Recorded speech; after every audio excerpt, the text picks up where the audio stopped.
Les histoires de Chitra.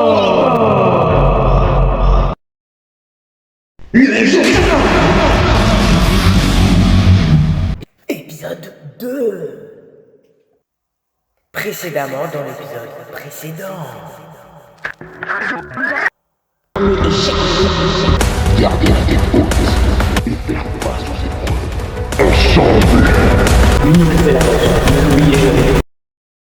Combat.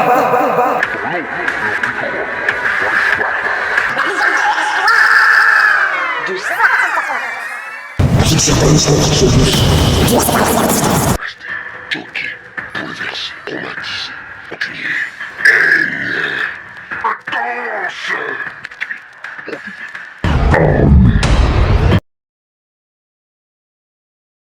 c'est Kevin, Enzo, Jaïd, Victor, Fred.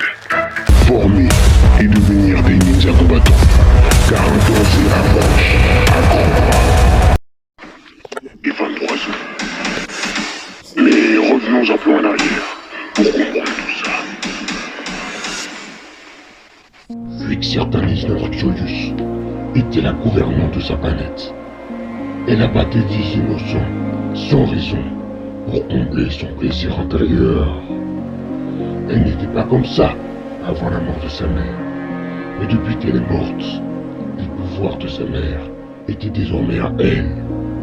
Tout le monde vivait bien. Tout était paisible, calme, serein. Mais un jour, elle commença à devenir méchante et très en colère, dont personne connaît la raison. Et depuis ce jour-là, c'était devenu un gouvernement très strict. Quelques personnes se rebellaient et périllaient par la suite. Tous ceux qui se dressaient dans son chemin subissaient alors la souffrance, la torture, puis la quarantaine. C'était horrible de faire ça, mais elle était devenue trop incontrôlable, trop puissante, trop dangereuse, trop instable et trop dévastatrice. Il fallait que ça s'arrête. Alors Sinatricus monta une équipe de jeunes combattants courageux pour l'affronter. Ses amis se nommaient Orion, Norial, Murvia, Outrilias, Ganir et Neva.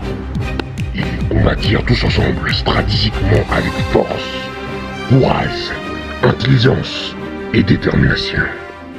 Mais malheureusement pour eux, ce ne fut pas passé comme ils le pensaient. Vixirtanis Novaxiolus était bien plus puissante qu'ils le pensaient. Elle avait des surcapacités.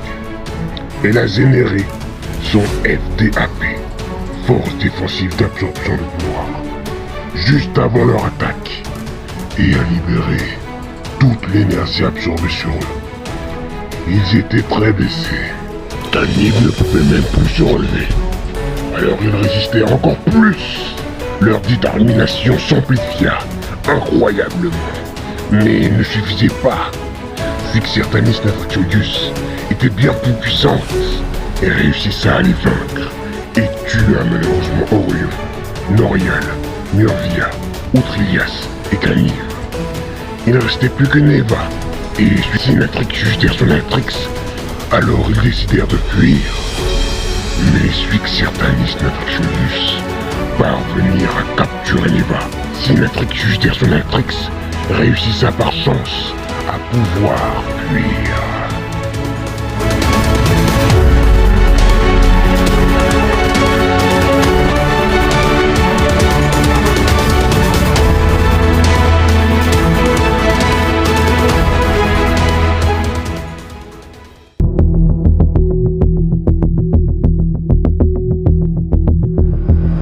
Pendant la fuite, il était très angoissé, inquiet, stressé et triste. Mais il n'a pas baissé les bras. Il passa des jours, des nuits, des mois, des années dehors. Car il n'avait même plus de chez lui. À cause de Vixirtanis qui avait bombardé sa ville. Mais un jour, une personne le vit et eut pitié de lui. Car il avait vécu le même genre de situation que lui auparavant. Alors il le proposa de rejoindre son clan. Sinatricus a accepta. Il a découvert que le clan s'appelait les LAS, les anti-Suixertanis. C'était un clan de réfugiés. Beaucoup avaient perdu des amis, la famille et leur domicile à cause de certains bombardements. Sinatricus avait 20 ans quand il rejoignit le clan les anti-Suixertanis. Il a vécu 3 ans là-bas. Il a tissé des liens étroits, solides et forts. Avec ses compagnons, ils étaient tous dans la même galère et s'entraidaient comme des frères. Ils s'entraînaient durement, avec plein de rage envers leur gouvernante, Suixertanis Natrixolius.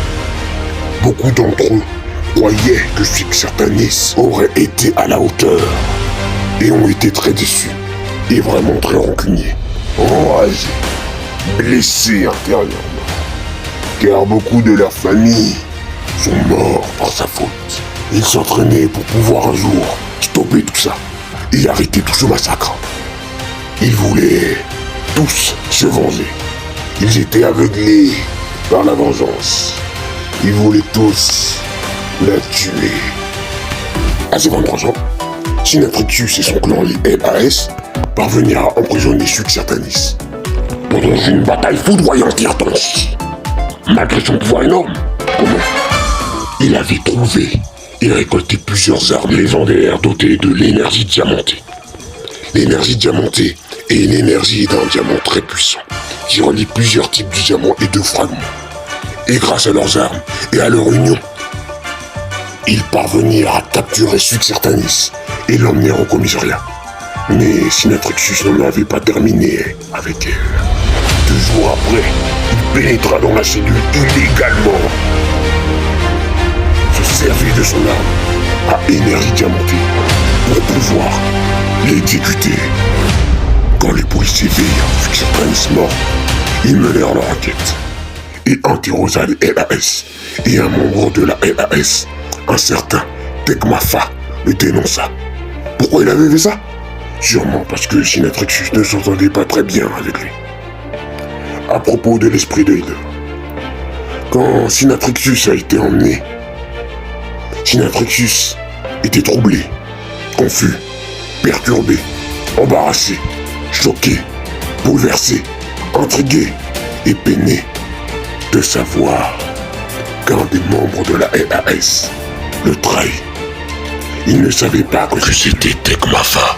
Son cœur se referma, commença à sentir beaucoup de haine, de colère, si bien qu'il s'évada de prison et mit feu au QG des LAS et ne fit plus jamais confiance à personne et commença peu à peu à devenir méchant. Devenir un ennemi pour tout l'univers. Il s'entraîna encore plus, encore durement, et se mit en quête d'un objet qui rendrait puissant. C'était le fameux diamant ultime. Il réussissa à obtenir un diamant dans les galaxies lointaines. Ce n'était pas l'ultime, mais un qui était dit. Après s'en avoir emparé, il fut un danger pour tout l'univers. Au jour d'aujourd'hui, sa haine continue de grandir et sa solitude également.